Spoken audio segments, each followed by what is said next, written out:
I was talking to one of my students and mentioned how years ago one of my co-workers had put a Coke can in a lab chiller and it had blown up and the bits had damaged the pump of the chiller.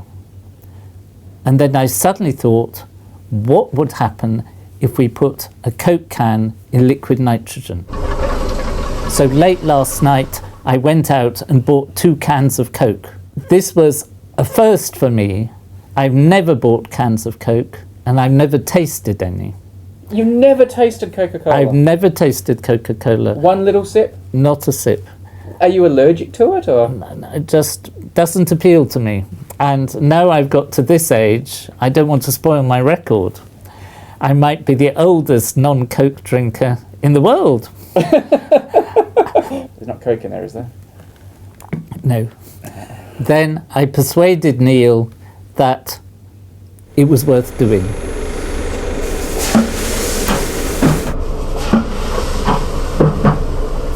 As you can expect, when the can was dropped in, the nitrogen started boiling a lot.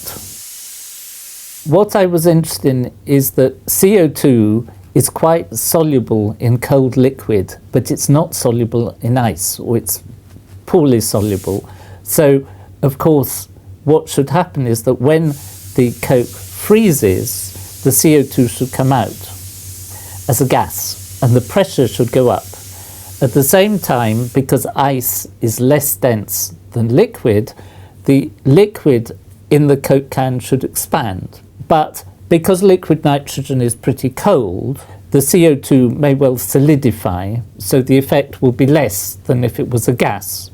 So what I was expecting is that the can would break. I hoped quite spectacularly.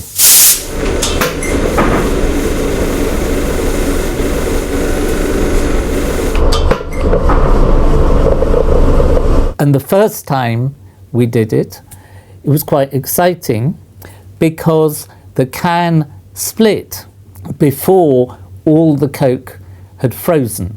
A slit, almost as if it had been cut by a knife, appeared in the side of the can and the Coke came out. And of course, as soon as the liquid, which Coke is mostly water and some sugar, as soon as it came in contact with the liquid nitrogen, it froze. But there was much bubbling, so it froze into a sort of froth, a bit like a water ice. In the end, what came out looked like an artwork. And I persuaded Brady and Neil that we should watch it melting. And I got quite excited going back and looking at it. The professor was more excited by the melting than anything we did all day. The second can, which we did rather better, with better lighting, things like that, was very disappointing.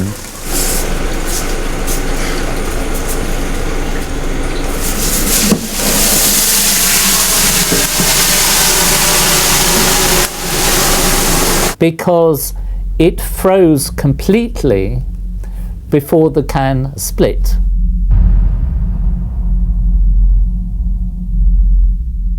And the can split again, but everything inside was solid, so nothing came out. What was quite interesting is that when you look through the slit, the ice, instead of being a solid lump, was in much smaller pieces.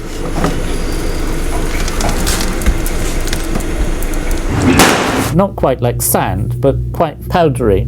That didn't surprise me because I've known for many years that if you put ice in liquid nitrogen, it does crack. Finally, Brady thought we ought to be fair and we ought to do Pepsi as well as Coke. Have you tried Pepsi? I haven't tried Pepsi either. Okay. I include them as the same sort of thing. Unfortunately, the machine we've got only sells bottles of Pepsi. So freezing a plastic bottle of Pepsi, we expected it to split in much the same way.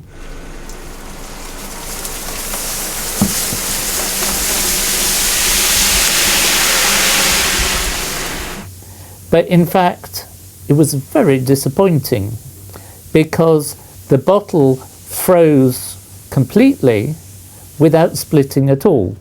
I got bored and left.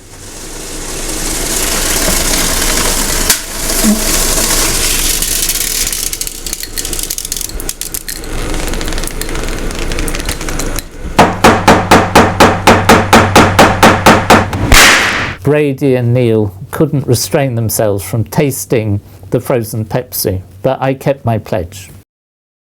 It's nice and warm, but I suppose gold colour also gives you a feeling of warmth, so it may be partly psychological. The reason why the bank has got this store is because not only the Bank of England, but other central banks like to keep some of their money reserves in gold